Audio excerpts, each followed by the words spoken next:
Hello and welcome back to another evening together. I hope you've had a decent one, whatever kind of day it's been. Tonight we're doing a list of sorts, not a ranking though. I want to be clear about that up front because list and ranking have become the same word on YouTube and they really shouldn't be.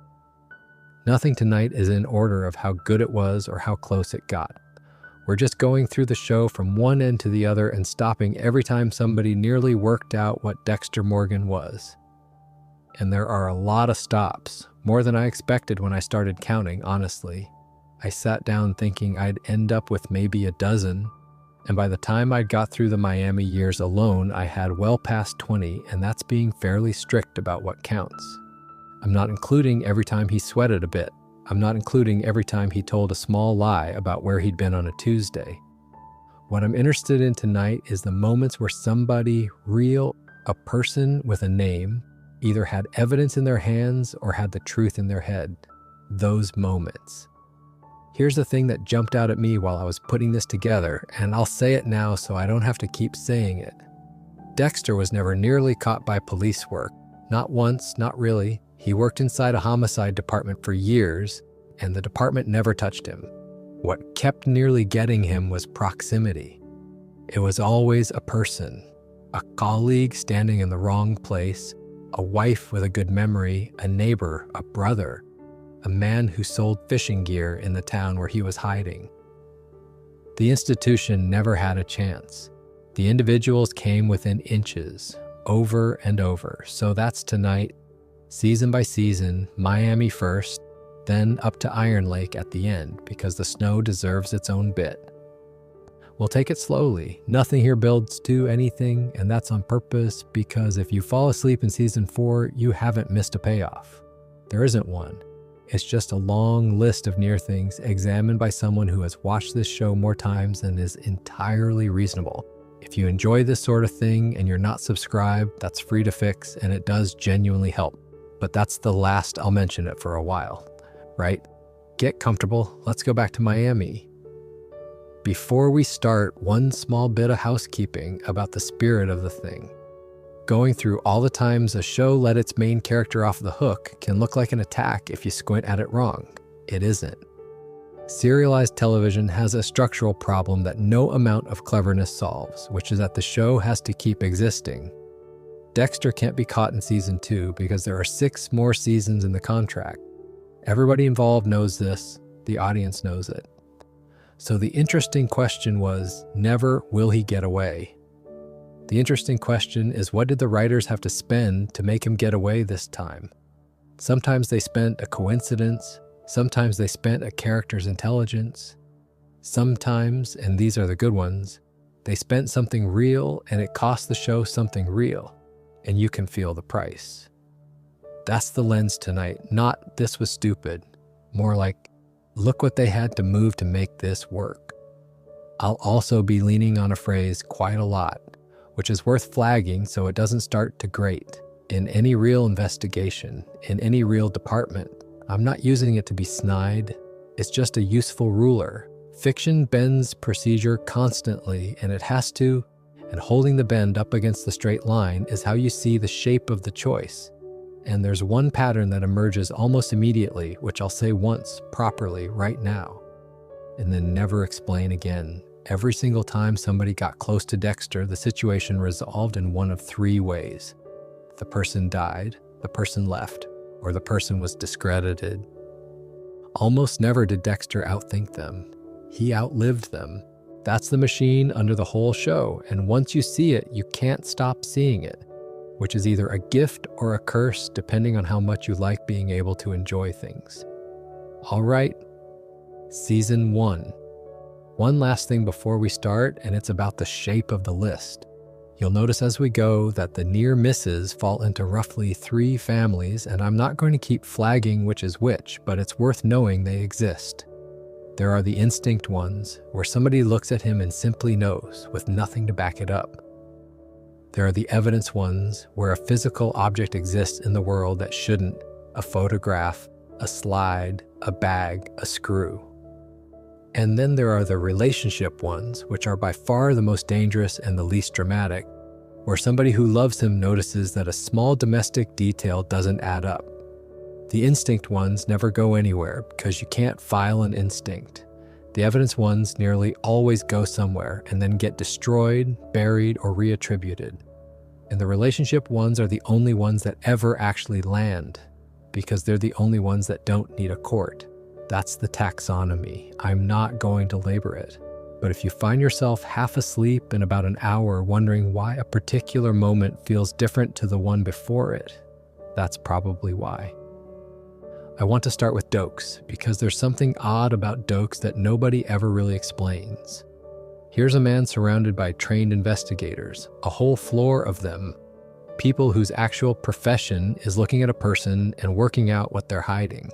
And every single one of them looks at Dexter Morgan and sees a slightly awkward bloke who brings donuts in on a Friday. Everyone except Dokes, who takes about 4 seconds and decides on nothing, on genuinely nothing at all, that there is something deeply wrong with this man. Dexter notices it himself, and the line he uses is one of my favorites in the whole show. He wonders why, in a building full of cops, all supposedly with a keen insight into the human soul, Dokes is the only one who gets the creeps from him. Which is a very Dexter way of saying, how did the one guy clock me and not the other 40? And there's never an answer. It's deduction. Dokes doesn't find a file. He doesn't spot a discrepancy in the paperwork. He just walks past Dexter's desk and something in his lizard brain goes off. Later on, we get a flashback that hints at it. Dokes and Dexter working a case together with a dead woman on a dock, and Dexter gets a bit too animated reconstructing how it happened, a bit too interested, and Dokes catches a glimpse of the thing underneath. He calls Dexter invisible, which is a lovely word for it, actually, because that's exactly what Dexter is. Not hidden. Invisible. You look straight at him and your eye keeps going. But Dokes had that reaction before the doc. He had it from the start.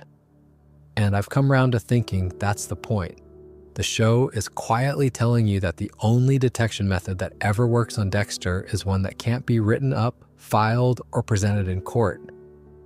Dokes was right for years, and it was worth nothing because I don't like how he stands as not evidence. Now, while Dokes is doing all that, let's talk about how spectacularly careless Dexter actually is in Season 1, because we've all sort of agreed to remember him as this immaculate professional, and the early episodes really don't support it. He breaks into Jamie Jaworski's house in the middle of a working day, on his lunch break. He's a Miami Metro forensics technician, and he lets himself into the home of a man connected to an active case, has a rummage around, and very nearly gets eaten by the dog. Think about that for a second. In any real department, that's not a close call. That's a career ending in a disciplinary hearing. Dexter's prints, Dexter's DNA, Dexter's shoe tread, in the house of a suspect he has no business being in. And the show just moves on. Lunch breaks over, back to the lab. But talking a bit about the people who were quietly closer than anyone realized. Camilla Fig. I love Camilla. I love her because she is a near miss that never even knew it was a near miss, and the show is so relaxed about it that most people don't clock what's happening.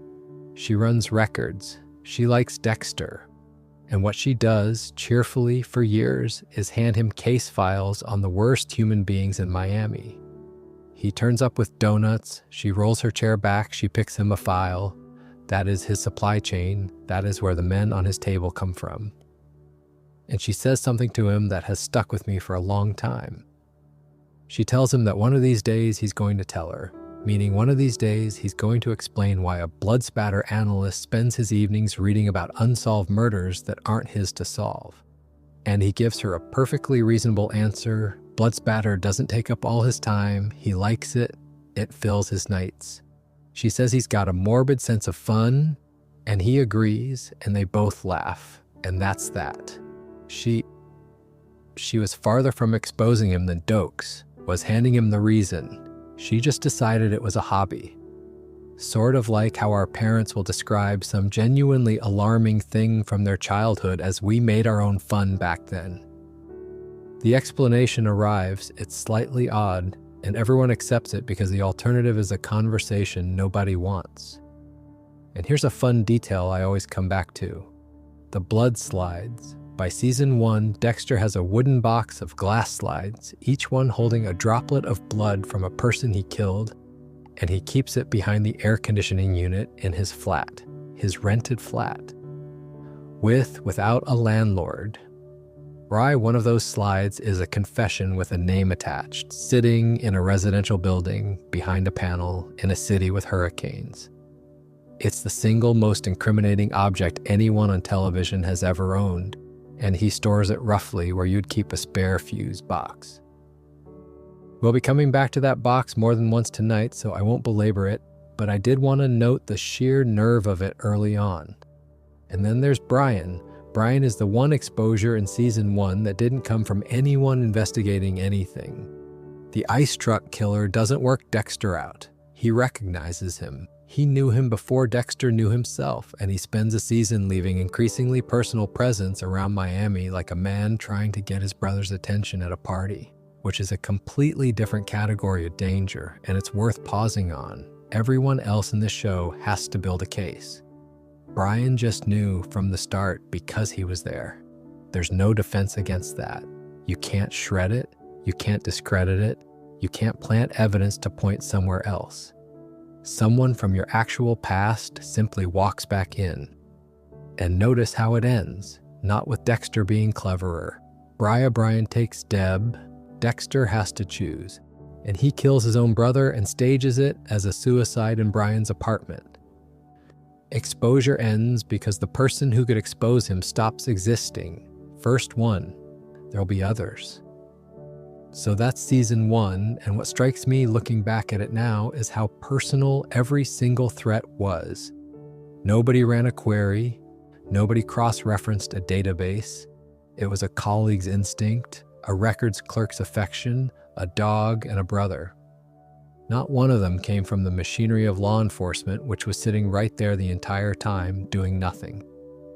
That changes in season 2. Not because the machinery gets better, but because the ocean gives the bodies back.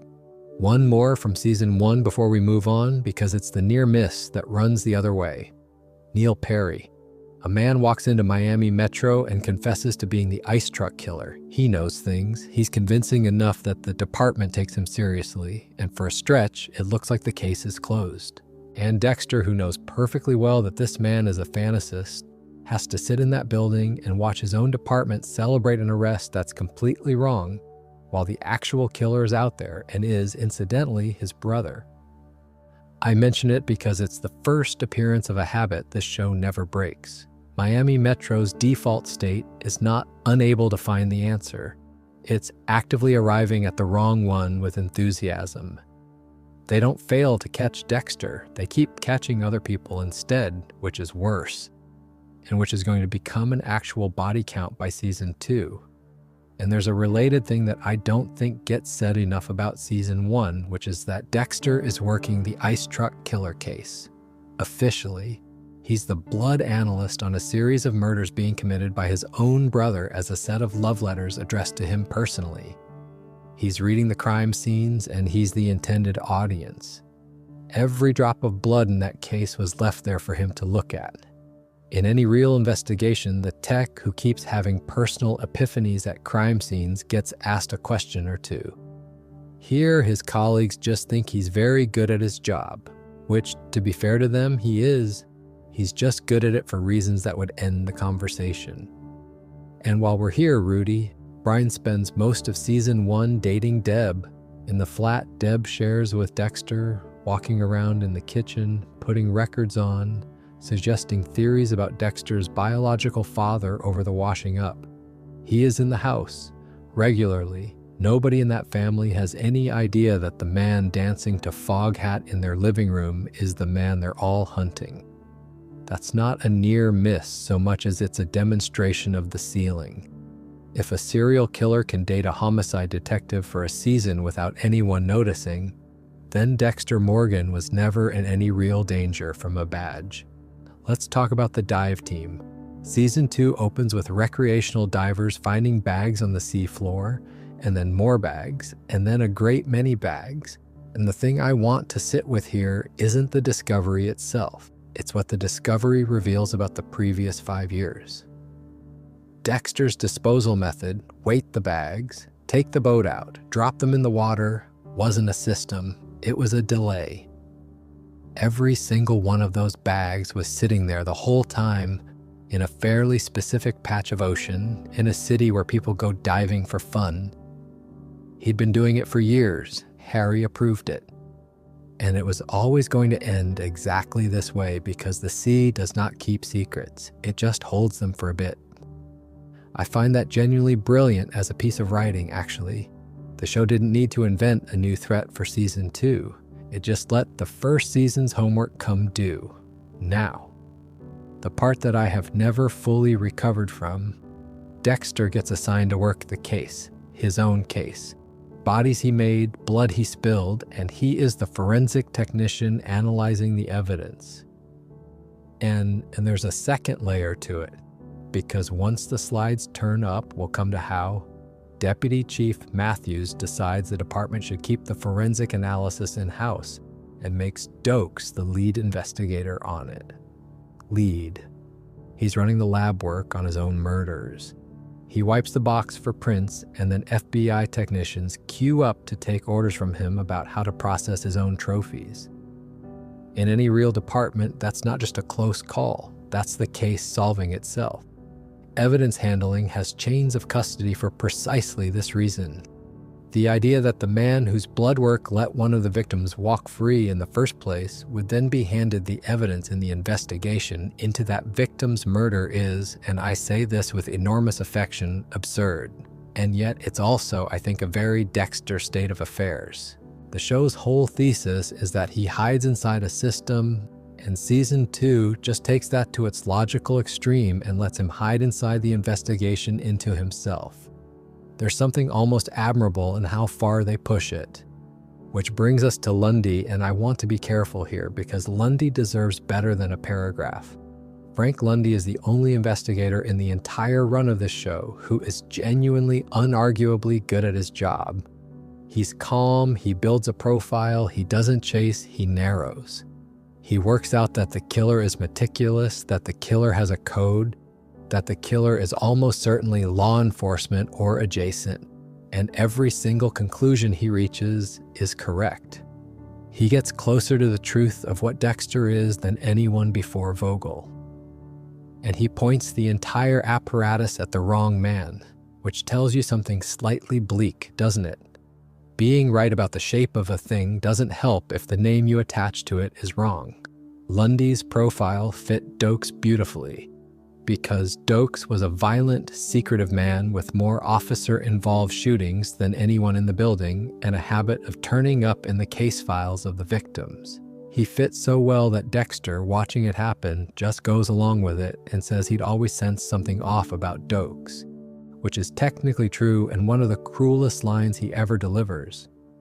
But talking about the near misses that actually came from the science rather than from personalities, the algae. Masuka finds diatoms, microscopic algae in the bags of a type specific enough that you can narrow down which stretch of water the bodies went into, and from there which marina the killer keeps his boat at. That is real forensics. That is the closest the actual discipline of investigation ever comes to Dexter in 8 seasons. Deb tells him about it in passing over breakfast, and you can watch him quietly recalculate his whole life. And yet it just sort of dissolves. It narrows things. It makes him nervous. And then the plot moves elsewhere. In any real investigation, you'd be pulling slip records and CCTV from every marina in that radius the same week. In this one, it becomes a scene where Dexter looks worried in a kitchen. Now, since we're on the subject of the slides, let's do the big one. Dokes finds them, not through a warrant, not through a search authorized by anybody. He skips a meeting, breaks into Dexter's flat, has a look round, gets to the air conditioner, and there they are. The whole thing, the box. He is standing in the room holding physical, irrefutable evidence of dozens of murders. And it means nothing. I don't think people appreciate quite how neatly the show set that up. Dokes had it in his hands, and because of how he got it, alone, off the books, no warrant, no witness, no chain of custody, he could never use it. The evidence was worthless the second he touched it. His instinct is what let him find it, and his instinct is also what made it inadmissible. Because instinct is what makes a good cop kick a door in without paperwork. So the closest anyone had ever come to proving Dexter Morgan was a serial killer was a man standing alone in a flat with the proof in his hand and no legal way to say so. That's where season 2 really begins. Everything after that is two men who both know circling. Two other things from this half of the season are worth sitting with, and they're both about pressure rather than evidence. Start with the addiction.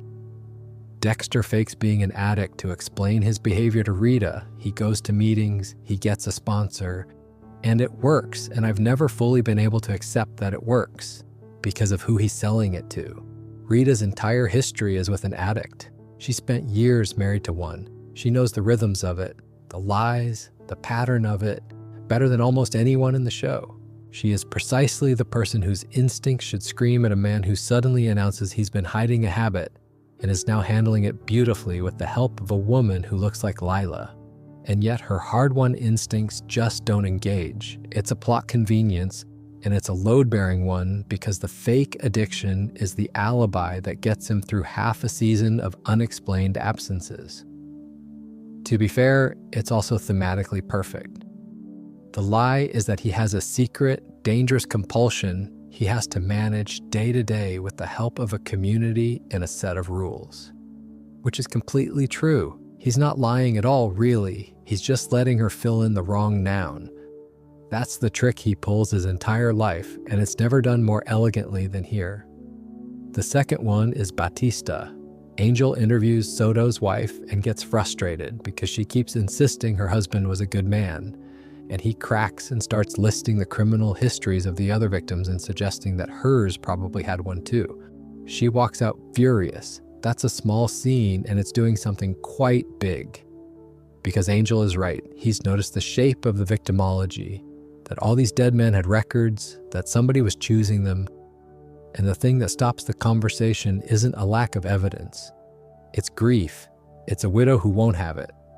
The investigation keeps hitting people who won't accept what their dead relative was, and every time that happens, the picture stays blurry for another week. And meanwhile, Rita's therapist announces at a dinner table that the Bay Harbor butcher has her seal of approval. And Cody asks if the butcher will come for him because he's been bad, and Dexter reassures him that the butcher doesn't hurt children, which is one of the most quietly deranged pieces of parenting ever committed to film. He's sitting at a family dinner receiving a public endorsement of his own work and using it to comfort a small boy. The city liked him. That's a form of protection too, and it never gets counted. The Everglades bit of season 2 has a texture nothing else in the show has. It's humid and green and completely cut off. And after 12 episodes of fluorescent lab lighting and beige office carpet, it feels like the show has wandered off the edge of its own map. So, Dexter goes out to the cabin to clean up after Santos Jimenez, which is already a lot to unpack. He's disposing of the man who murdered his mother in a rented cabin in the swamp, while under FBI protective detail, having climbed out of a window to get there.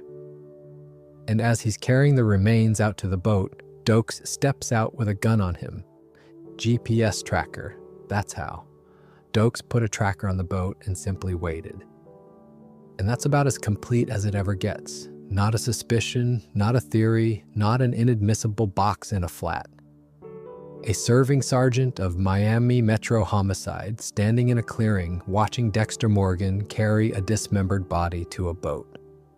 Witnessed, direct, in progress. There is no cleverness available. There's no lie that covers it. Dexter attacks him, takes a bullet through the thigh for his trouble, gets him in a sleeper hold, and locks him in a cocaine cage in the cabin. And Dokes wakes up and tells him he's going to have to kill him. What follows is, for my money, the most interesting stretch of television the show ever produced. And it's interesting precisely because nothing clever happens in it. It's a stalemate. Dexter can't let him go. Dexter can't kill him either because Dokes hasn't done anything, and the code won't stretch that far no matter how much Dexter would like it to. So he sits with a man in a cage for days, arguing with him, trying to convince him they're the same, and Dokes just keeps saying no. He only kills on the job. That's the whole difference, and Dokes will not let him blur it. And here's the bit that I think gets forgotten. Dokes makes a compelling argument.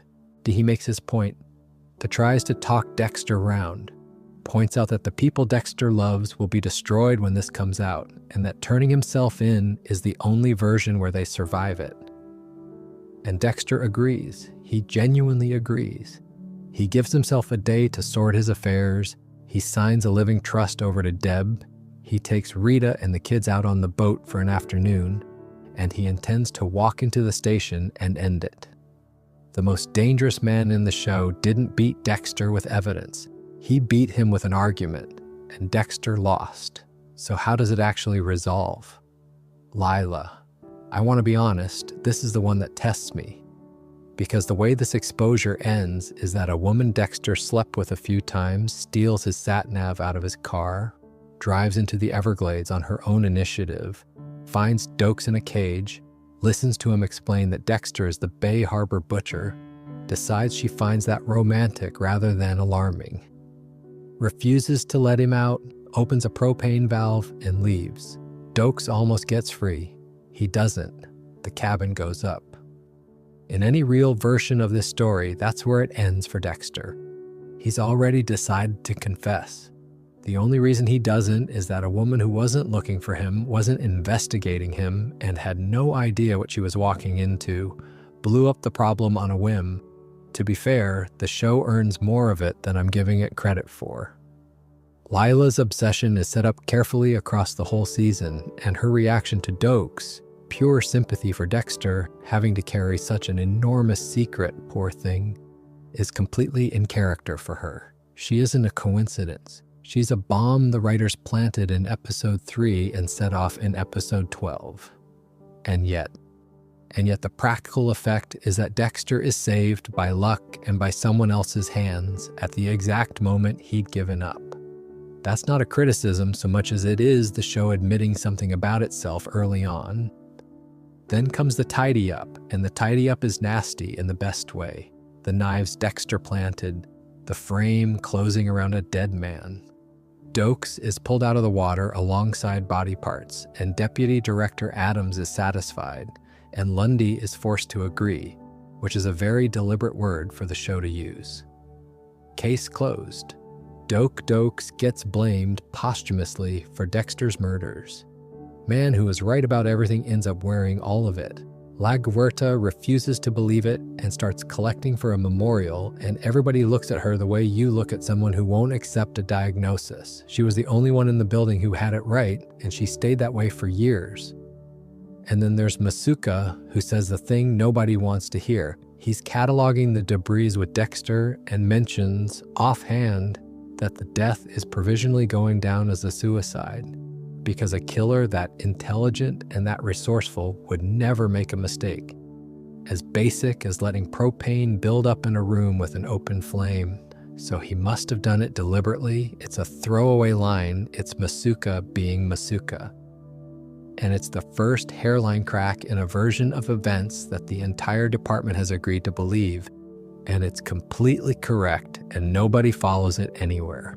That's season 2. The one time Dexter genuinely didn't escape, someone escaped for him. The cabin stretch has 2 other details in it that I can never quite get past. The FBI detail is the one I've always found quietly hilarious.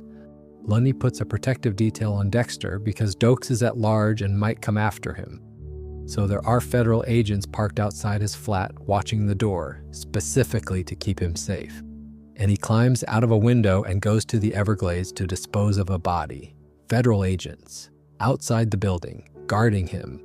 And he simply leaves through the back of his own life and drives to a swamp, and then comes back in the morning and sneaks in past them again.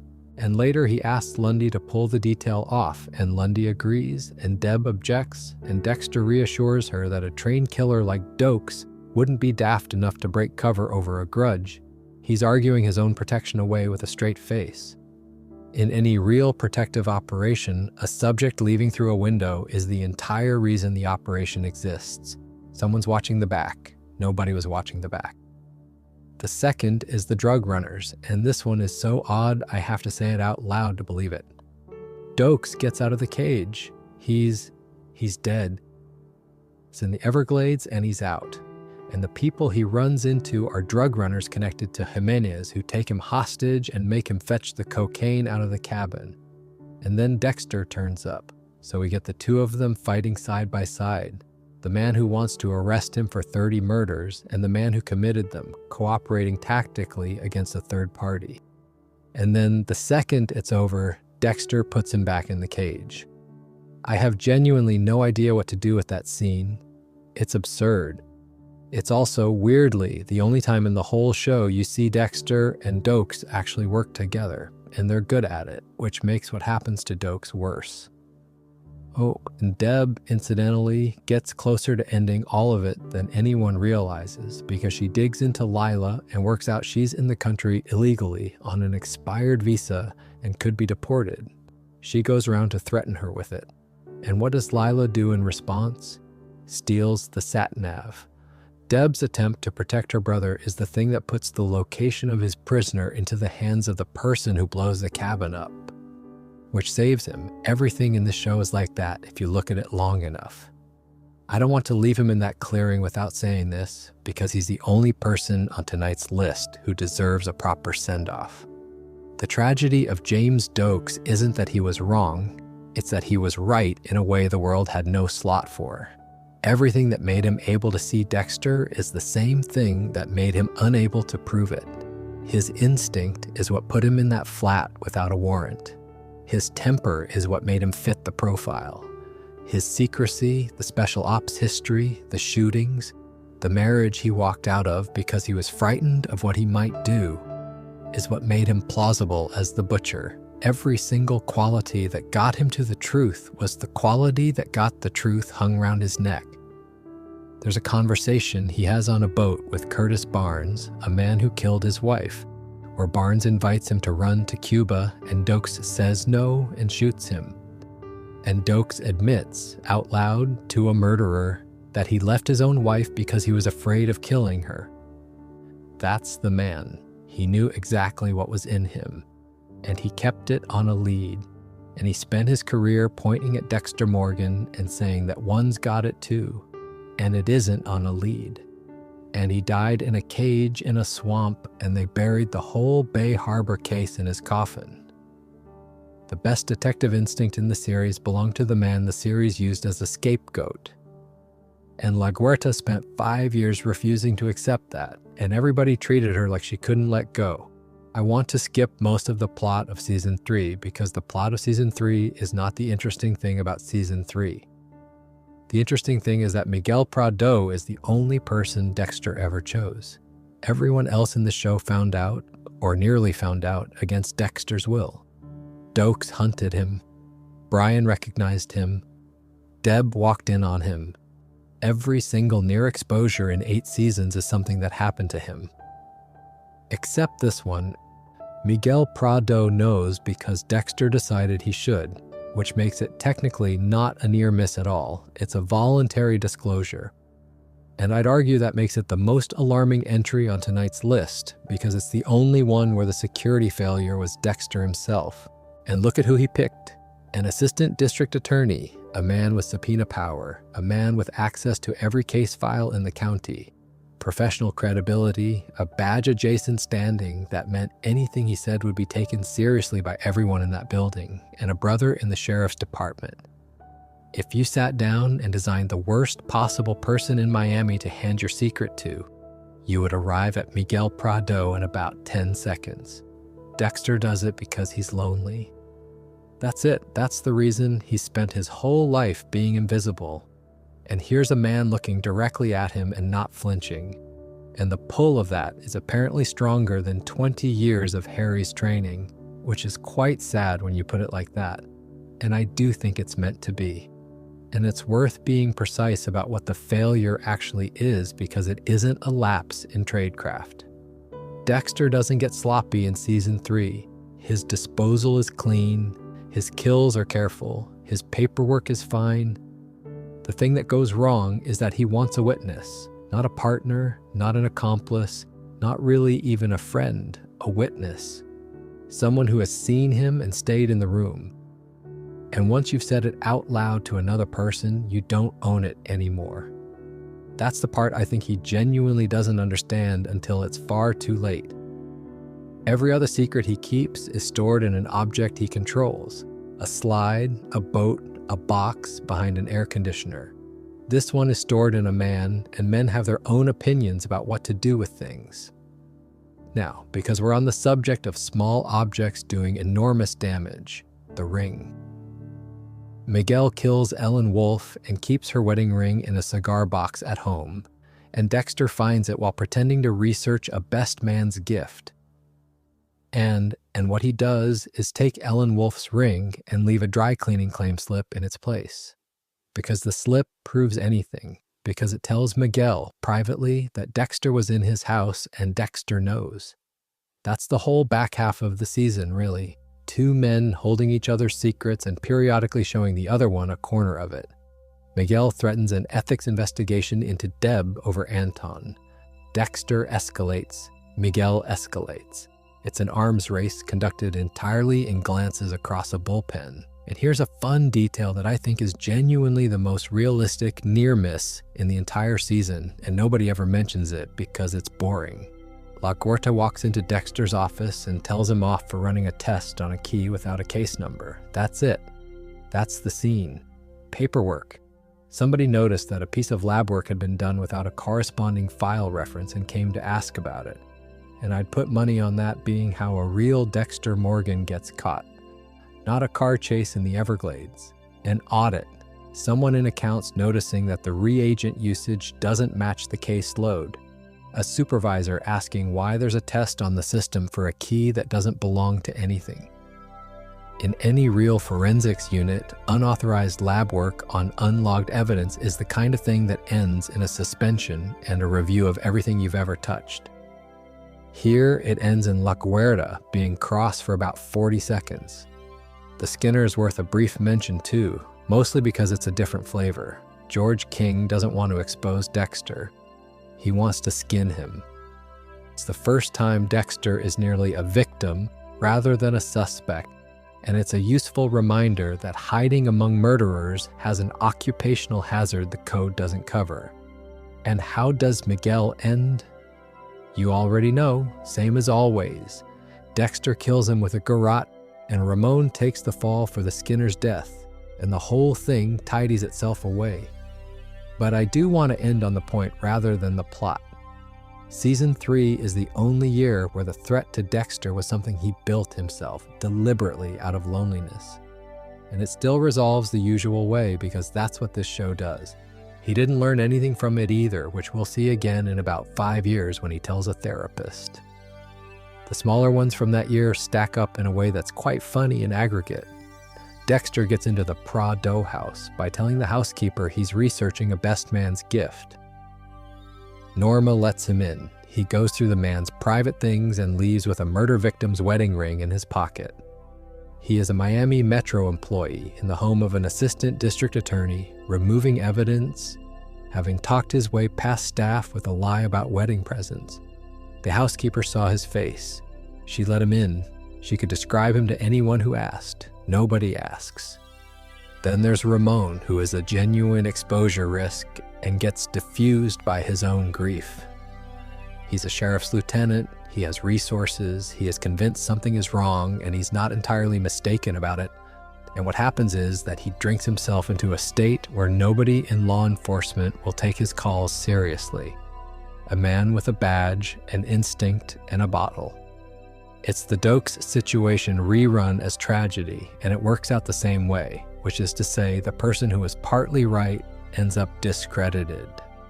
And then, since we're on the subject of things that only happen in Miami, there's the bachelor party. Masuka plans it. Quinn hands him a card for a company and tells him to ask for Tammy. There's a nautical theme, apparently. And what strikes me about that whole subplot is how much of Dexter's life at this point is being organized by the people who should be investigating him. His colleagues attend his wedding. I plan his stag do. They come to his house. They hold his son. That's the camouflage working at full strength. You cannot investigate a man whose bachelor party you're arranging. The social relationship makes the professional one impossible.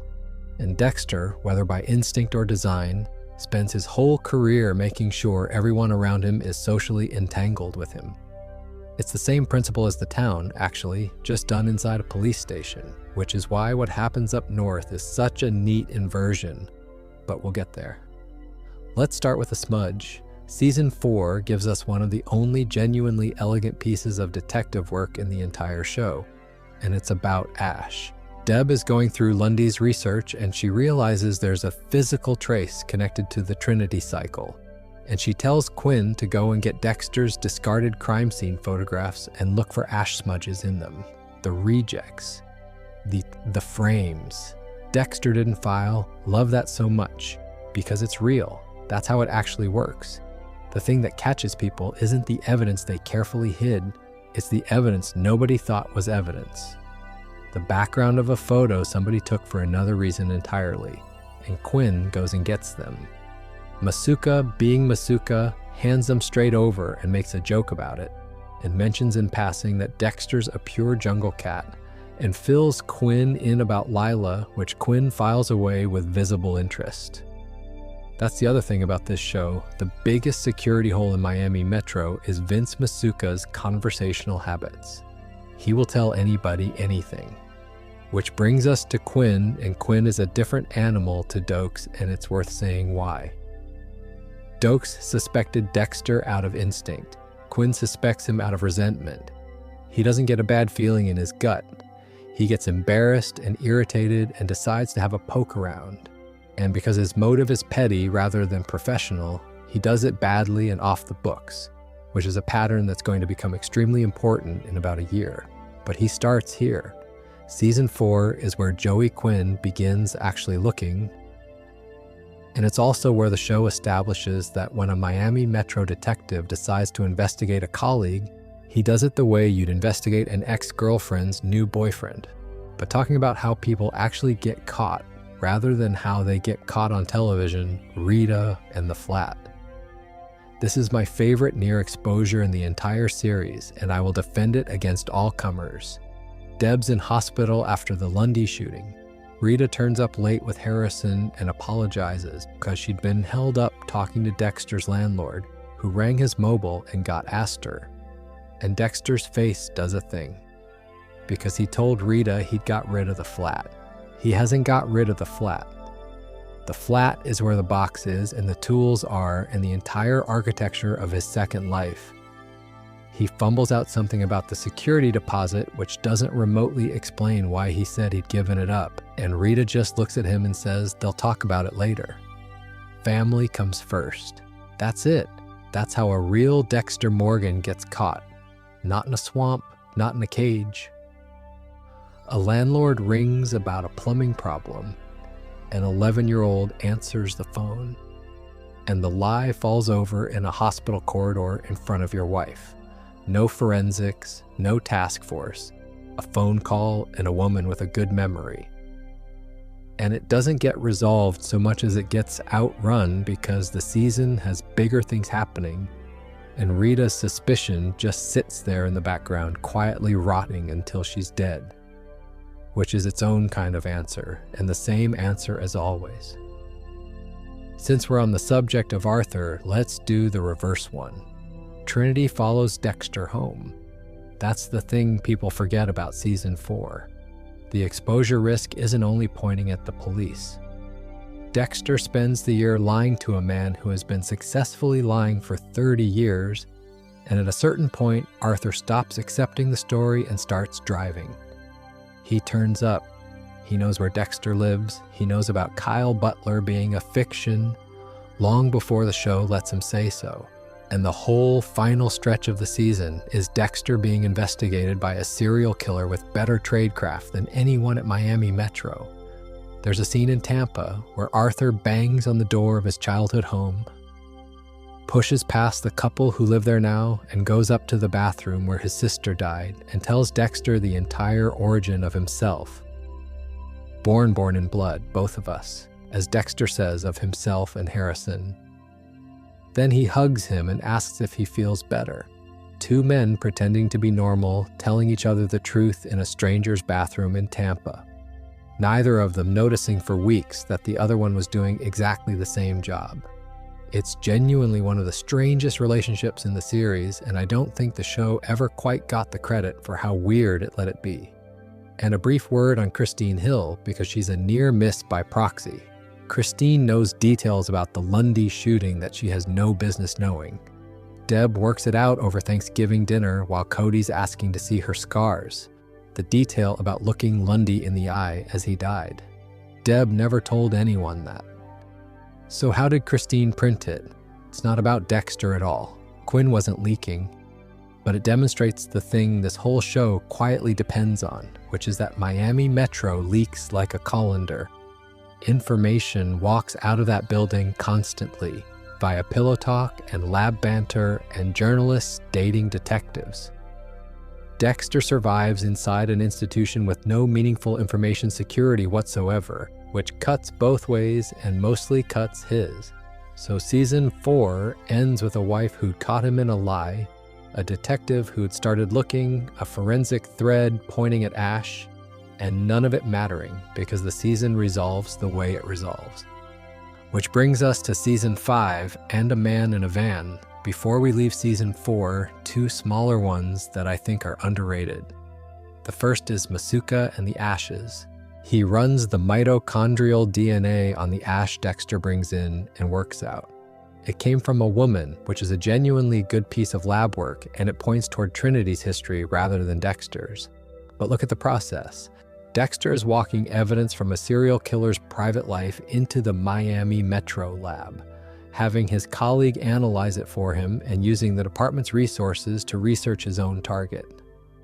He's stealing forensic capacity from the people investigating the same man, and Masuka's delighted to help because Masuka is always delighted to help.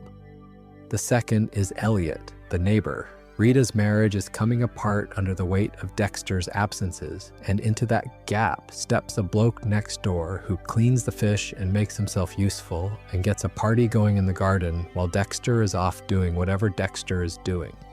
And Rita's slowly working out that her husband has a second life.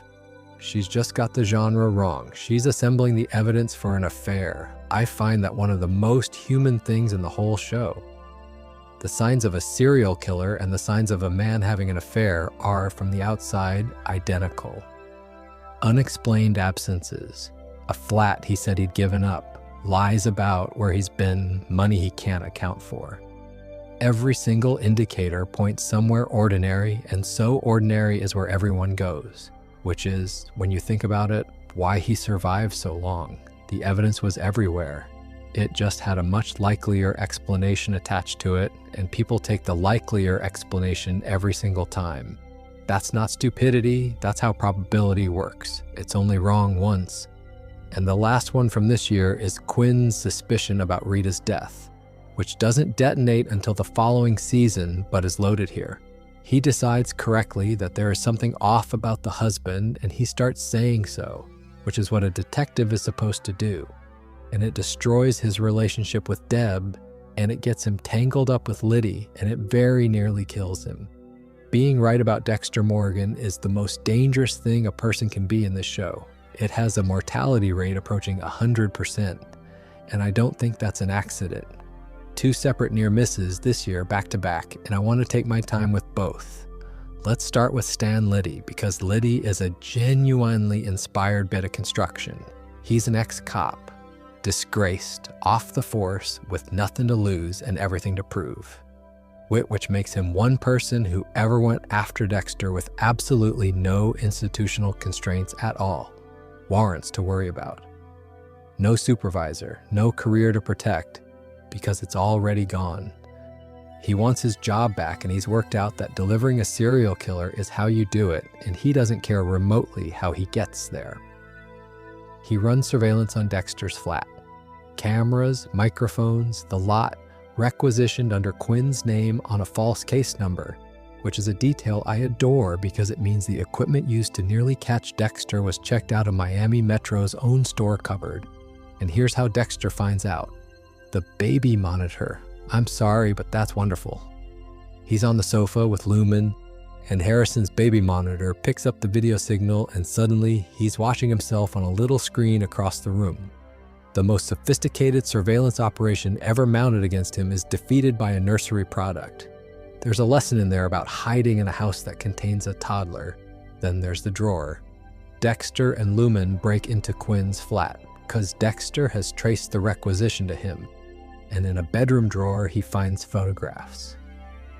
Actual printed photographs of himself and Lumen at the marina disposing of Cole Harmon's body, cycle evidence, developed, sitting in a detective's bedroom. Lumen wants to take them. Dexter says no, because taking them tips Quinn off and he'll only print more. They need the digital source, which is the correct call, and also, if you think about it, a completely mad conversation to be having at all. Two people standing in a policeman's bedroom calmly discussing which of the photographs of their murder to steal. And then the van. Liddy tases him. Dexter wakes up in the back of a van, hands bound, being told that if he confesses on camera, Liddy will keep Lumen out of it. Meanwhile, Liddy's on the phone to Quinn, telling him to come down and make the arrest, or he'll take it to Deb. That is total exposure, restrained, recorded, with a witness who has the evidence and a plan for it. There is no argument left, no jurisdiction to hide behind, no code to invoke. And it resolves the usual way. Dexter gets loose and kills him. But I want to flag the detail because the detail is beautiful. Quinn pulls up, tries the van, finds it locked, assumes it's empty, and walks off. And as he walks off, a single drop of Liddy's blood works its way out and lands on his shoe. That's a magnificent piece of writing. The exposure doesn't vanish, it transfers. It comes within one drop of landing on the wrong man entirely, and for a while it looks like Quinn is going to wear a murder that Dexter committed in the back of a van, which would have been rather a neat repeat of what happened to Dokes. Now, the barn. I've thought about this scene more than any other in the series, and I still can't fully decide how I feel about it, which is probably why I keep going back. Dexter has Jordan Chase's man on a table behind plastic sheeting. Deb comes into the barn. She is standing feet away from her brother, separated by a translucent curtain. And she talks. She talks to the silhouettes. She works out, in real time, that what she's looking at is a woman who was hurt and a man helping her. And she makes a decision, and she lets them go. She never once places the voice. Now, is it plausible? No, obviously not. This is a woman who has known Dexter's voice her entire life, standing 6 feet from him in a quiet room, and she doesn't recognize it. In any real version of this, she clocks him in about a syllable and a half.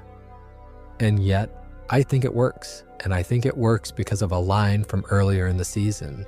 Dexter and Lumen are talking about whether Deb suspects anything, and Dexter says he thinks she has a blind spot for him. That's the whole show, isn't it? That's the entire mechanism laid out in one throwaway remark in a flat. Because Deb is not stupid. Deb is the best detective in that building by a mile, and the show never pretends otherwise. In the same season, she sits in a briefing and constructs a theory of the case that is exactly correct. A woman, a survivor, working with someone larger who can handle the heavy lifting. Someone she trusts, a father, a brother, a husband, a boyfriend. She says the word brother out loud in a room with her brother in it, and Dexter's face slowly folds up and she carries on talking. She had it. She had the whole shape of it. She just couldn't put the last name in the box, because putting the last name in the box costs her everything she has. That's not a plot hole, that's the thesis. Season 5 is the year the show stops pretending Dexter is protected by cleverness and admits out loud that the only thing that ever protected him was love. People who loved him could not afford to see him, so they didn't. And then she gives him relationship advice about it, about the vigilantes. She calls what they have devotion, and she's talking about him without knowing she's talking about him, and it's one of the best scenes they ever wrote. There's a third one in season 5 that I always forget to include and shouldn't, and it's Lumen herself. Because Lumen is a witness. That's how she starts. She's a woman in a barn who watched Dexter Morgan kill Boyd Fowler, and she knows exactly what she saw, and she gets away. That is technically an active exposure walking around Miami for half a season. She could go to a police station at any point. She's the only living person outside the family who has seen him do it. And Dexter's response, because he can't kill her, because she hasn't earned it, because the code won't stretch, is to keep her, to feed her, to have her in his house, hoping she comes around, and she does, and they become whatever they become. But it's worth sitting with the fact that his solution to a witness was to move her in. That's not tradecraft. That's not a plan. That's a man improvising his way through the single largest security breach of his career by being nice about it and hoping for the best. Also from this year, the barrels. Boyd Fowler was putting women in barrels of formaldehyde in a lake, and Dexter finds him through his own department's work, and the investigation into Boyd's disappearance leads Miami Metro to the Barrel Girls case, which leads them to a vigilante theory, which leads them to Dexter's front door in a manner of speaking. Ever several of Dexter's kills that year generate cases, and every case generates an investigation, and the investigations keep converging. Suka is the one who nearly does it. He finds a partial footprint outside the vacant house next door, and then goes into the vacant house and notices it's been recently cleaned with bleach, and correctly identifies it as the kill room. That's it. That's real forensics arriving at a real conclusion. He found the room, he found the print, he told the whole briefing, and the print belongs to a man sitting in the briefing, and nobody thinks to compare it to anything, because why would you? And while we're on the subject of things Dexter did in season 4 that should have ended him, there's the storage container. He moves his kit and his slides out of the shed and into a shipping container at Miami Shore Storage, and his own narration tells you why. It feels appropriate, because his dark passenger was born in a shipping container. That's his reasoning. Not security, not logistics, poetry. He picked the storage location for his murder weapons based on how it made him feel. I do find that funny, but I also think it's the most revealing thing about him in the entire run. Every single time he has a choice between the safe option and the meaningful one, he takes the meaningful one. He keeps the slides because they mean something.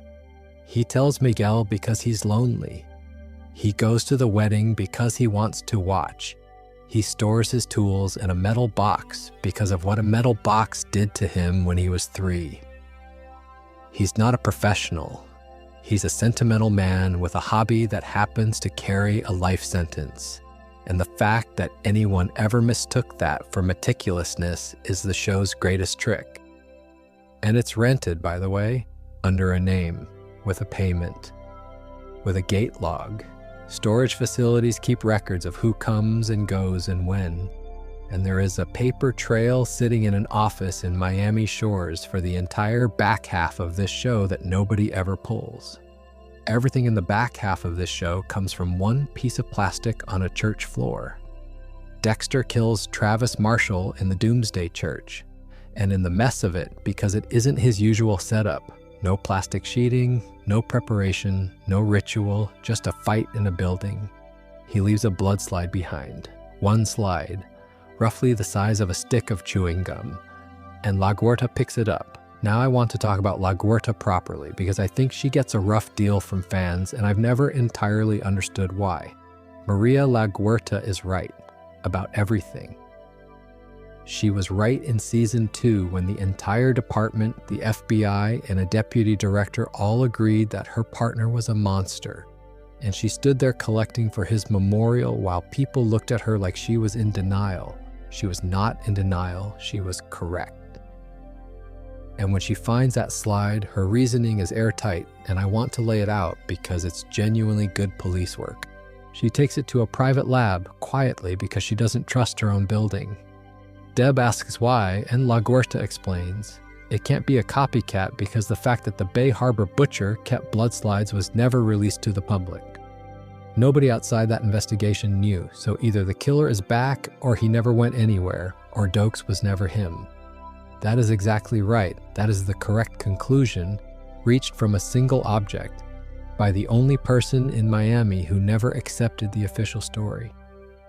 And she gets Lundy's old notebook out of storage and starts working a dead man's case with a dead man's notes, which is a lovely, slightly ghostly image. But the private lab is the detail I keep coming back to because it cuts both ways, and I don't think she realizes it. She goes outside the building because she's worked out that she can't trust the people in it, which is correct. She can't. The man she's hunting is 3 desks away and has his hands on the evidence, so the tradecraft is sound. And yet the moment she does it, she makes herself visible. Masuka notices. Of course he notices. He runs that lab. And lab work on a Miami Metro case has gone somewhere that isn't his lab. And he's offended about it in the way only Masuka can be. He mentions it to Deb. Deb reassures him and then walks straight into LaGuerta's office to find out what's going on. So the security measure is the leak. The only way to investigate Dexter safely was to go around the department, and going around the department is exactly the thing the department notices. And yet what does she get for it? Everyone treats her as though she's chasing a grudge. Deb calls Dokes a good man and offers to help with the investigation, which sounds supportive, and is in fact the most elegant piece of sabotage in the series. Get inside it, steer it, keep it away from the door. LaGuerta hands her the file, delighted, and tells her it's for her eyes only. Deb gets in the lift and swears for about 15 seconds, but talking about the near misses that came from paperwork rather than instinct, the missing persons list is the one that always makes me sit up. Deb pulls a list of people who've disappeared since Dokes died and who fit the butcher's victim profile. And she asks her brother flatly if he killed any of them. He says 3. Out of the 3, only Philip Barnes had family in Miami, so Deb takes that interview herself to keep LaGuerta away from it. And Dexter says he can't be tied to Barnes, and Deb correctly isn't so sure because he stalked Barnes at a wedding reception. And there were photographers there, and weddings are where cameras live. Think about that for a second. A man who has spent his life avoiding being recorded went to a wedding on purpose to watch a target. In any real investigation, that's the thread. You pull the photographer's contact sheets, and there he is in the background of somebody's first dance. It goes nowhere, but it's there. And then the church. Deb walks in. No plastic, no distance, no curtain. She opens a door, and her brother is standing over a body with a knife in his hand, and there's not one single thing available to either of them. It's the end of the show's first premise. Everything before that is a man with a secret. Everything after that is a man with a witness. And what's remarkable is how quietly the show plays it. No music sting, no reveal, just a door and a face. I'll say a very quick thank you here if you're still with me. If this is your sort of thing, there's a subscribe button knocking about, no pressure. Now, Season 7. Season 6 has far more of these in it than its reputation suggests, mind you. Louis Green is the odd one. He's an intern. He's dating Jamie. He is in Dexter's life constantly, and Dexter treats him as furniture. And Louis takes a very personal dislike to him and starts poking, and the thing he does with it is the single weirdest gesture of hostility in the series. He posts him a hand. The ice truck killer's prosthetic hand out of an evidence locker, which is a message that means nothing at all to anyone in Miami except one man. And that's the point. Louis isn't trying to expose him publicly. He's trying to let him know he's been seen. And Dexter, who has faced down federal task forces and Ukrainian hitmen, is properly rattled by a lab intern with a grudge and a package. The exposure there isn't the hand. It's the fact that a junior member of staff had unsupervised access to the evidence locker and could remove a signature item from a closed serial murder case without anyone noticing. That's the thing that should have ended someone's career, and again, nobody says a word. And then there's Brother Sam, who's a different sort of near miss and one I have a lot of affection for. Sam looks at Dexter and sees the darkness in him. clearly, immediately. Not the specifics, he doesn't know about the boat or the slides, but he sees the shape of it. And unlike everyone else who's ever seen that shape, his response isn't to investigate or run. It's to try to save him. That's the only time it ever happens. Dokes saw it and hunted him. Brian saw it and courted him. Vogel saw it and studied him. Sam saw it and offered him a way out. And Dexter, being Dexter, said no thanks. He was closer to the truth of Dexter Morgan than most of the detectives in this show, and he never wrote a word of it down. He just knew, and he was kind about it, and it got him nowhere. Season 7 is a busy year on this list, because Dexter starts it with an exposure that has already happened and then collects 4 more on top. Deb knows. That's the ground state now. And what the season does with that is quite interesting, because it turns out a witness who won't testify isn't a resolution, it's a wound. She spends the year being an accessory and hating it, dropping Xanax, watching her whole understanding of her family reorganize itself. There's a moment where she describes lying in bed listening to the waves, and for half a second, everything is like it used to be. And then she blinks, and it's burritos and hired killers and fucking Xanax to get her to the morning. It's a horrible little speech, and Jennifer Carpenter absolutely lands it.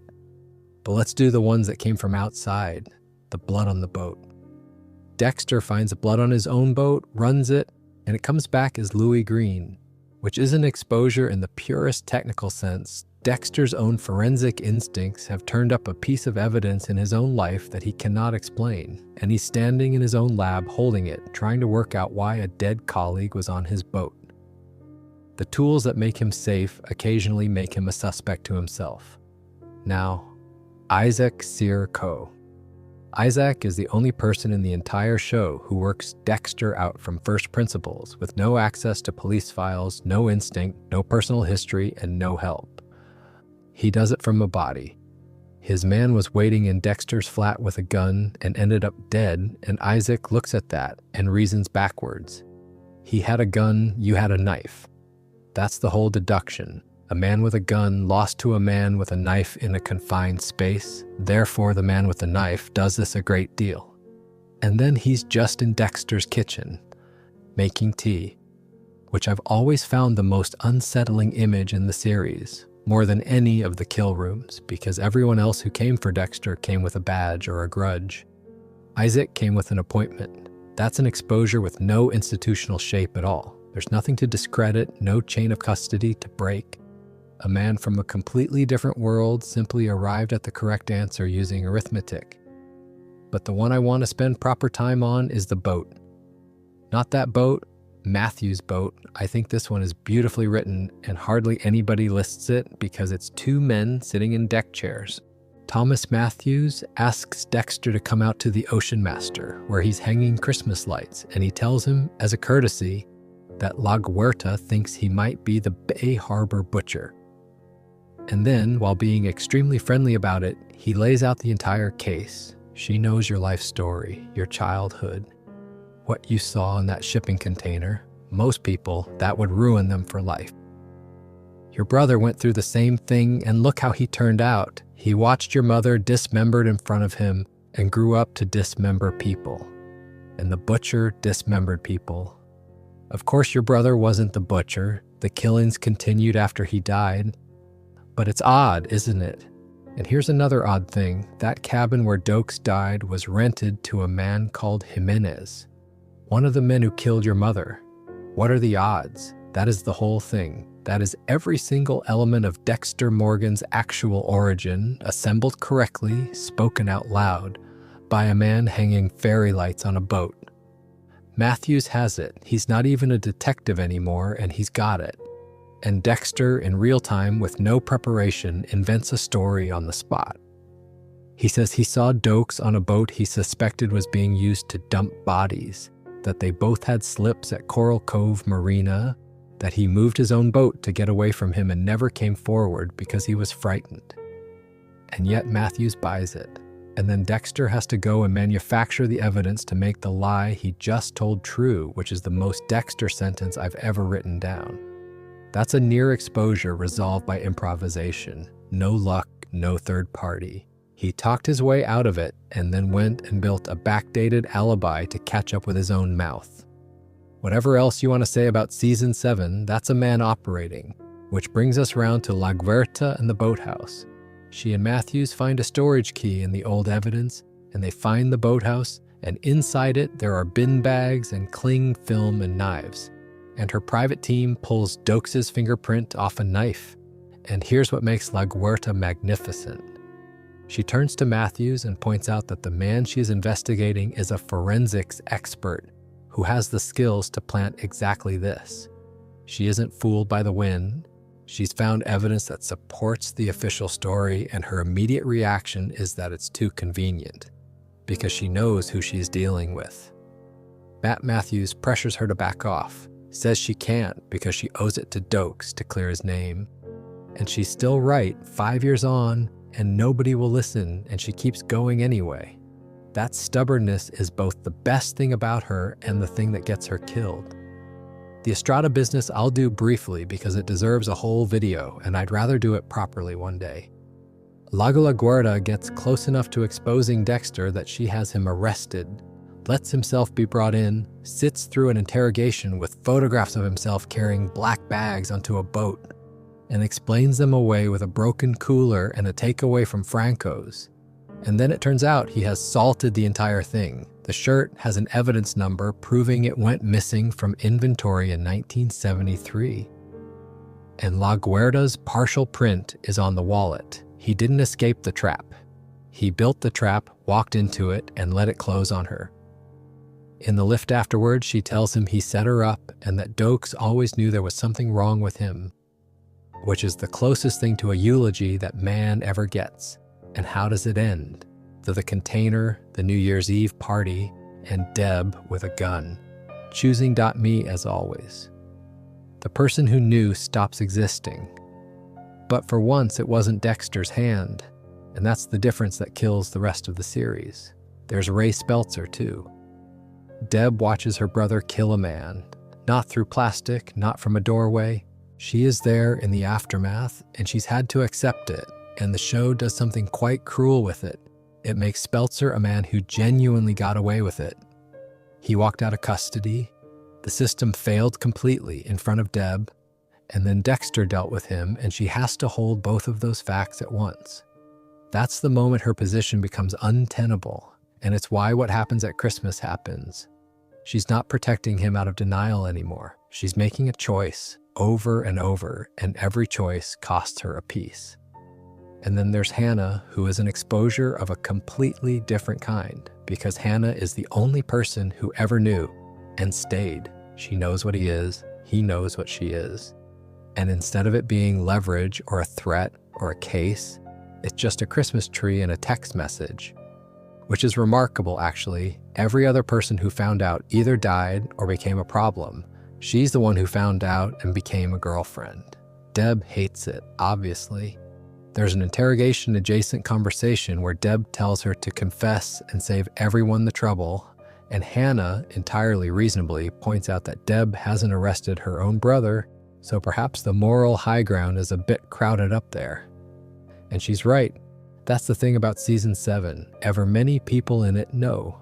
Knows, Hannah knows, Isaac knows, La Guarda suspects, Matthews has been told. By the end of that year, the secret isn't a secret. It's just a thing that a group of people are all separately declining to say out loud for their own separate reasons, which is more or less the definition of a family if you're feeling uncharitable about families. I don't think I've been fair to how small that church slide is, though. One slide out of hundreds. He'd been doing this for the better part of 2 decades, and the object that finally cracks his life open is a single piece of glass he dropped in a hurry. That's the thing about a ritual. A ritual is a habit, and a habit is a pattern, and a pattern is a signature. Every slide he ever took was a decision to leave a permanent record of a crime for no operational reason whatsoever. Not one of them helped him. Not one of them made him safer. They existed because he needed them to exist. And in the end, the entire back half of this show is the bill arriving for that. And I do think it's the correct bill. If the show had caught him with a fingerprint, or a witness, or a hair, It would have felt arbitrary. Catching him with the thing he could never give up, that's the only honest way to do it. Season 8 opens with a woman who already knew. Evelyn Vogel is a strange entry on a list like this, because she isn't a near exposure at all. She's a retrospective one. She didn't work anything out. She was there when it was built. She sat with Harry and helped design the code, which means that for Dexter's entire adult life, there was a woman in Miami holding the blueprints and simply not doing anything with them. There's something quietly horrible about that. Every single person on tonight's list had to earn their way toward the truth. Dokes on instinct, Isaac on arithmetic, Matthews on odds and coincidence.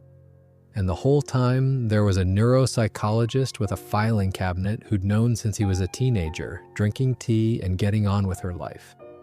She calls him her spiritual son, which is either touching or grim depending on the day you're having. Zach Hamilton is a different flavor and worth a moment. Dexter is exposed here not as a killer, but as a teacher. Zach follows him, works out roughly what he is, and wants lessons, which turns Dexter's secret into something with a market, and the whole idea that the code could be transmitted, that it's a discipline rather than a pathology, is one of the last genuinely interesting swings the show takes. It doesn't come off, but it's a swing. Then there's Clayton and Elway circling Hannah, and I want to note the shift because it's a real one. Season 8, the danger to Dexter isn't forensic at all, it's domestic. It's a fugitive girlfriend and a small boy and a U.S. Marshal, and the thing that could undo him is not a slide or a photograph, but the fact that he has people now, and people leave a paper trail. Elway is one search of a flight, manifest away from all of it. That's the exposure. Airline records. But we have to talk about the holding cell. Dexter walks into a police station. He goes into a holding cell with Oliver Saxon on the pretext of a gunshot residue test. He notes where the camera is. He sits down. He places a pen on the table between them and then tells Saxon that he's there to kill him with it. Exxon grabs the pen, stabs him in the shoulder, and Dexter takes it out of his hand and puts it into his neck and hits the alarm, and cowers against the wall, pretending to be terrified while officers rush in. Then his colleagues watch the tape. Batista, who is genuinely baffled, asks why he was even in there. Dexter says he needed the test done perfectly and he wanted to look the man in the eye. And Batista understands. Quinn says it's obviously self-defense and nods at him. They agree they've got everything they need to clear him. Quinn adds that he's glad Saxon's dead and wishes he'd done it himself. He killed a man in a police station on camera in front of 2 fellow detectives, and they cleared him as acting in self-defense later that day. Indeed, here's the fun detail that I think gets lost. That the camera was a problem he solved. Camera was the plan. He checked where it was and then performed for it. He picked the one room in Miami where every second would be recorded, precisely because being recorded was the alibi.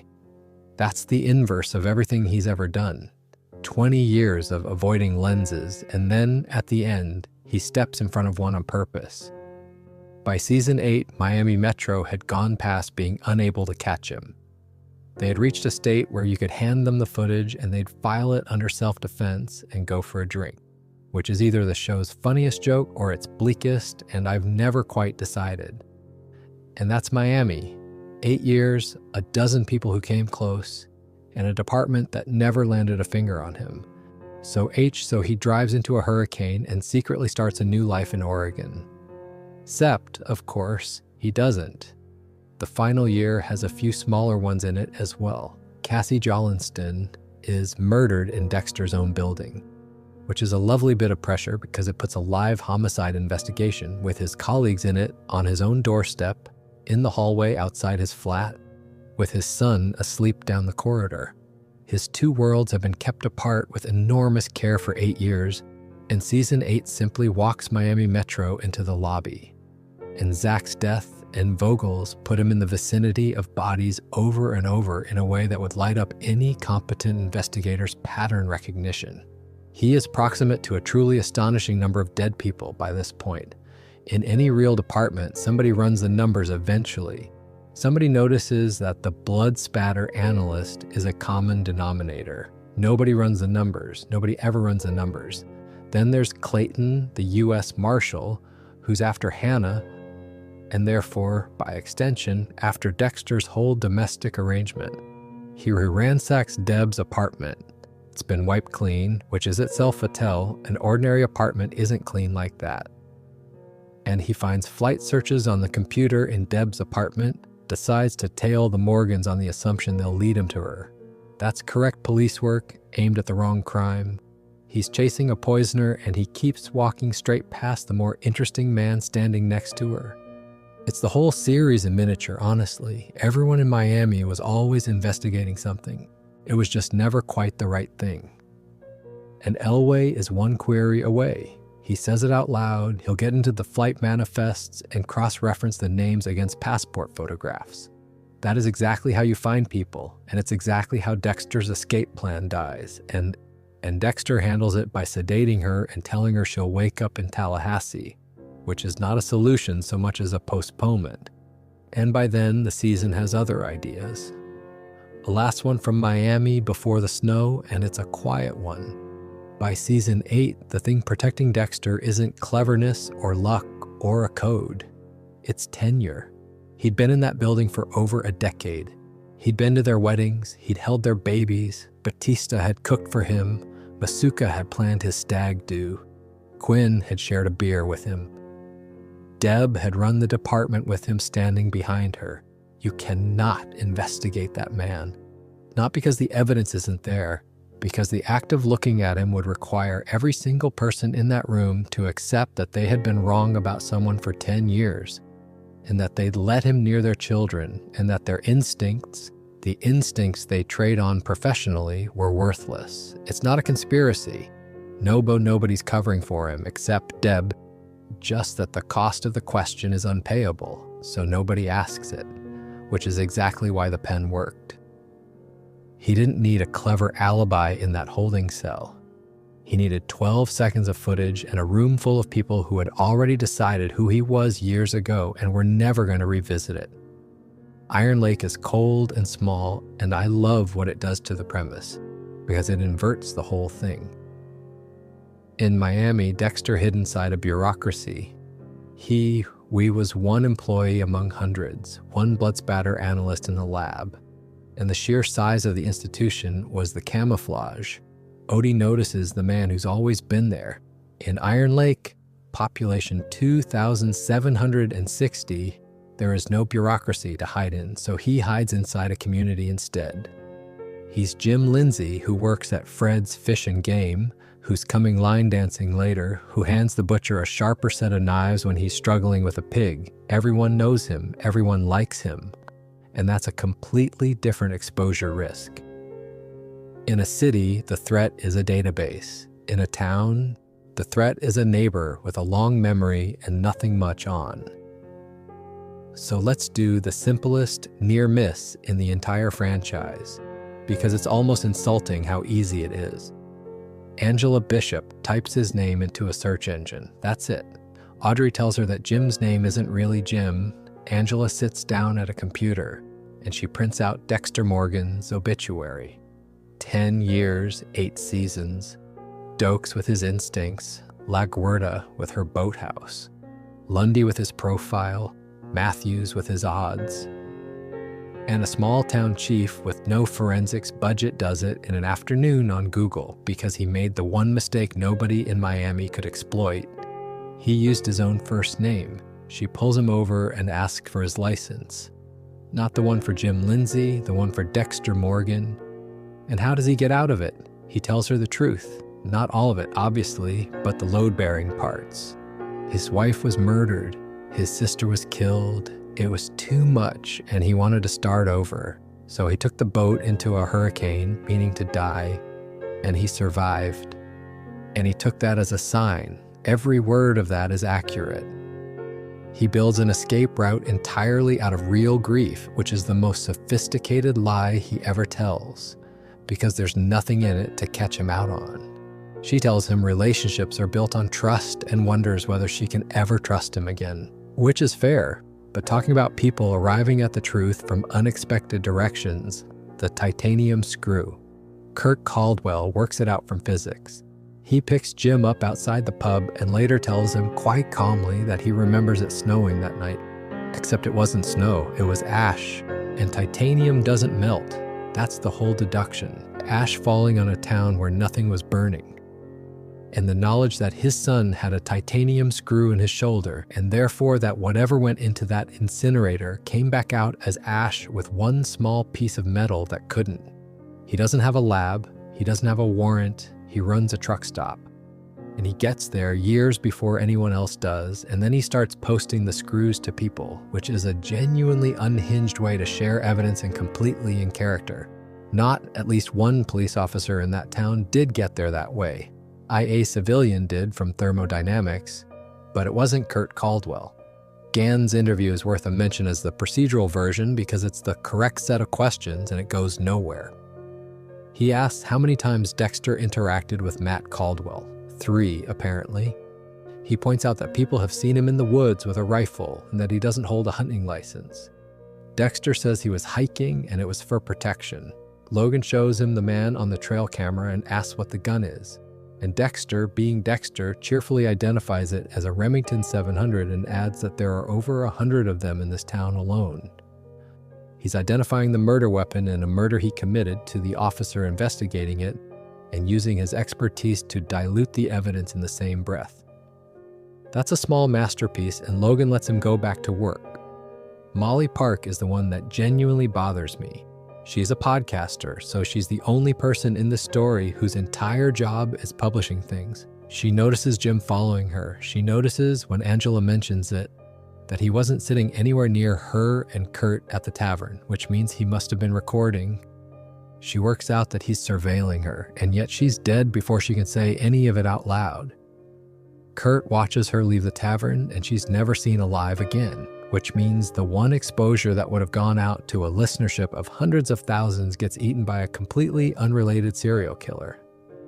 Sometimes the show hands you a coincidence and expects you to just take it, and honestly, at this point, fine. And then there's the thread Angela actually pulls, which is Trinity, because that's the thing. Harrison talks in a group session about watching his mother die in a bath. Angela, being a good cop, goes and reads about it, and the Trinity killer's file has Kyle Butler in it, and Kyle Butler has a face. And that face belongs to a man who works at Miami Metro Police Department as a blood spatter analyst. That's the whole series closing on itself.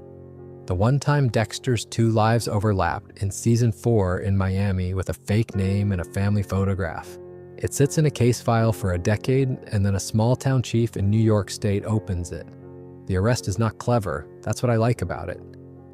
She doesn't outsmart him. She just does the job properly, one bit at a time, with a laptop and a phone and no task force at all.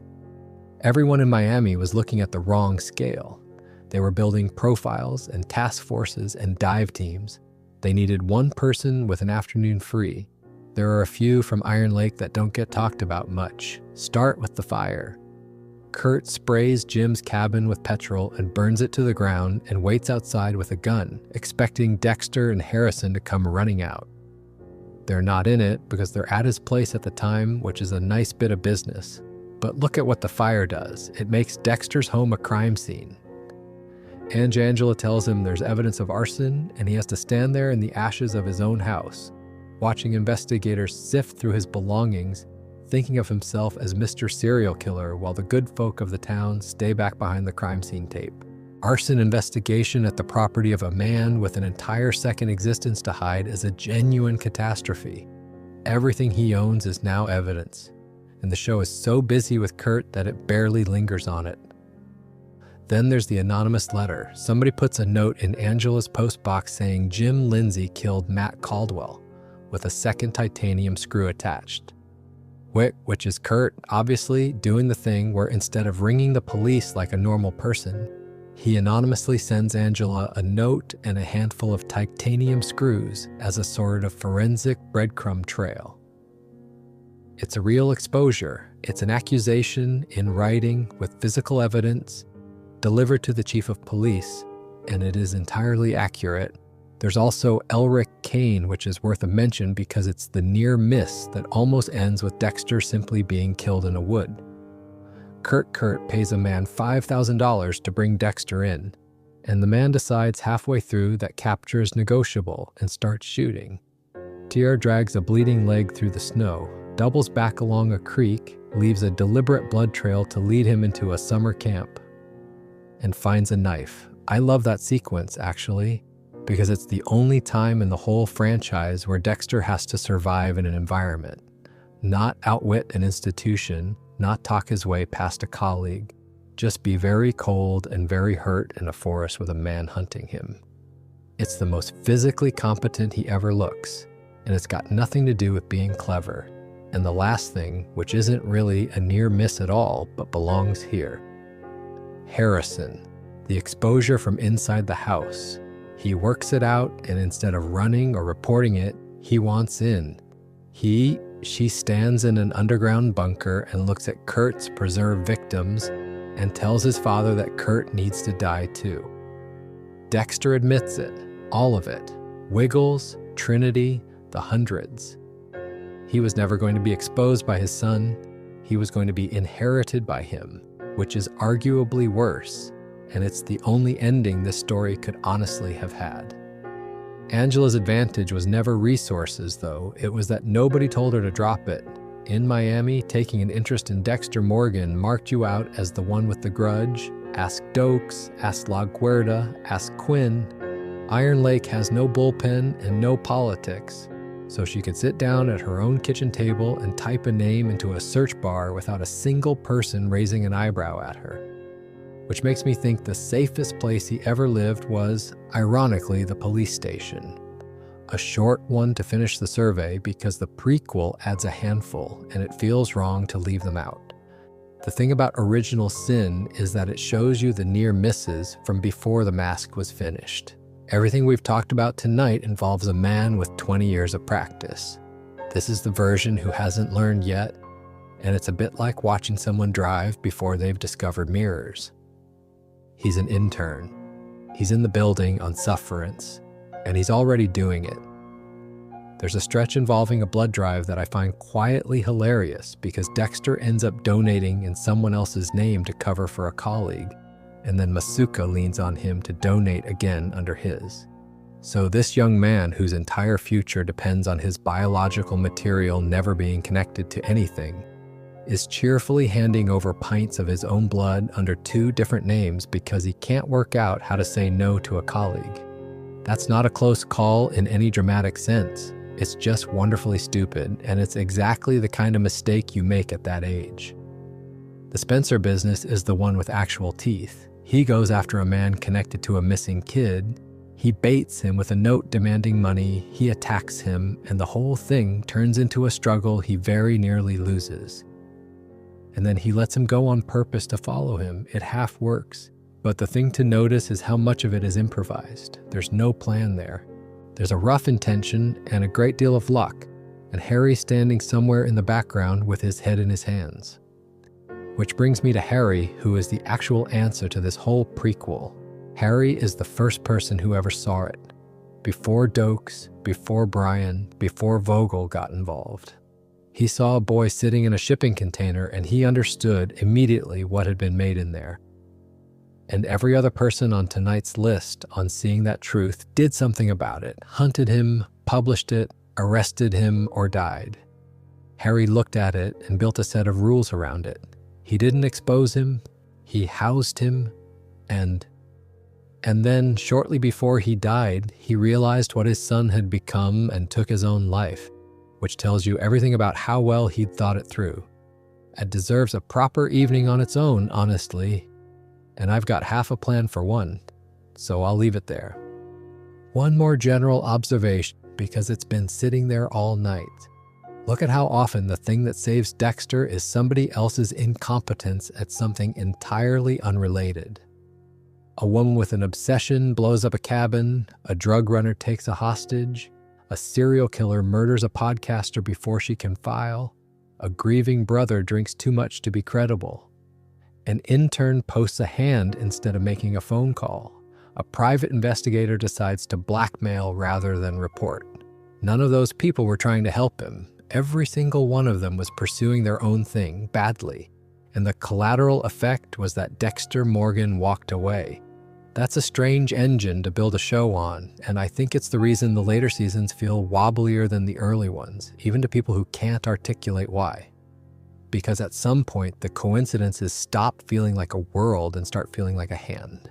Early on, it's Miami being Miami, a city full of people with their own disasters, occasionally colliding. Later on, it's the writer's room reaching in. But I don't think that ruins anything. It just changes what you're watching. You stop watching a man evade capture and you start watching a machine work.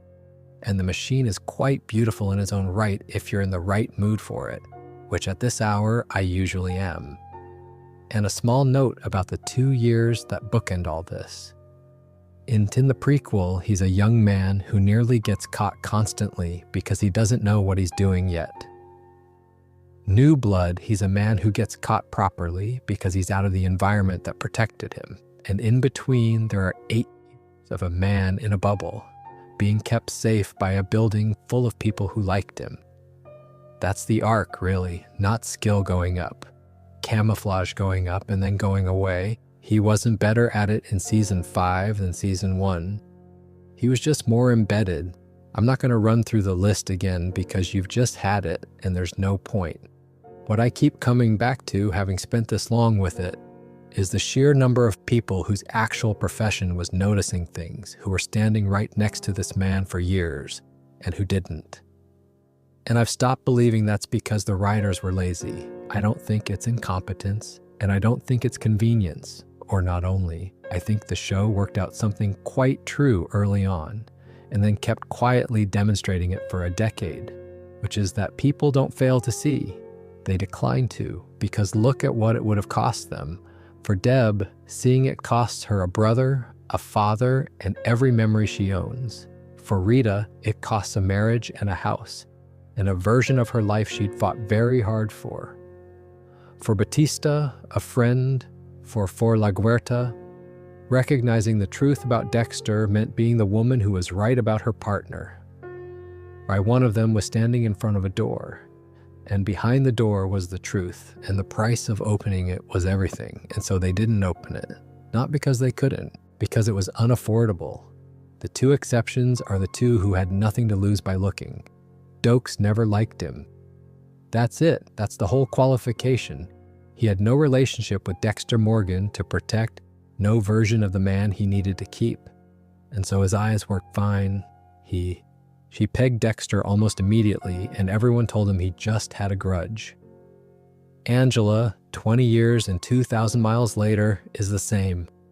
She loved him, yes, but she'd only known him 2 years, and she was a copper first, and when the 2 things came into conflict, she went with the copper. She looked. One had instinct and no proof. One had proof and no reason to look away. Between them, 2 decades of people who had both and used neither, which is why I've never really thought of this as a show about a clever killer. He isn't that clever. He's had appalling luck fall his way about 11 times. He stored his blood slides behind a radiator, and he was never talked into surrendering by a man in a cage. It's not Hannibal Lecter. He's a bloke who got away with it because everyone around him had too much to lose. It's a show about how much people will refuse to see to protect somebody they love. And when you put it like that, the fact that Miami Metro never caught him stops being a plot hole and starts being the actual point. There's one more thing I noticed putting this together, and I only saw it right at the end, which is usually how it goes. Everybody who saw him clearly died, except Angela. Kez died in a cabin. La Guerta died on a shipping container floor. Deb died in a hospital bed. Brian died on a table. Almost everyone in Miami who got their eyes properly open ended up in the ground. And I'd always filed that under the usual arrangement and left it there. Except Angela didn't. Angela saw him clearly and lived. And I think the reason is almost boring, which is why I like it. Not everyone in Miami who worked it out confronted him directly. Why some of them went to the cabin alone. Why La Guerta went to the shipping container alone, but not everyone who uncovered Dexter's secret did. Some of them walked into churches or other locations on their own. but not every one of them did so with no one knowing where they were. One of them treated it as a personal matter between themselves and Dexter Morgan, because it was personal, because that's what proximity does to you. It makes the thing feel like yours to handle. Angela didn't do that. Angela filed it. She ran the name, she pulled the records, she called it in, she made it official. She turned it from a private problem into a matter of public record. And once a thing is on paper, it doesn't matter what happens to the person who wrote it down. That's the whole difference. Not courage, not cleverness, procedure. The most unromantic thing in the world, and the only thing that ever worked. If you fancy more of this, I've got a few things half built. I'd love to do an evening on every character who worked out a secret and told the absolute worst possible person about it. Because this show is full of them, and Miguel Prado is only the start. And I keep meaning to go through Harry's code line by line properly, because I think it falls apart under about 4 minutes of pressure and nobody ever says so. There's also a version of this list I'd like to do from the other side, every time Dexter nearly caught someone else and didn't. But that's for another night. Wherever you are tonight, thank you for the company. I hope the list was a decent way to wind down, and if you're still awake, well, you're in good company. Nobody in this show slept much either. Sleep well.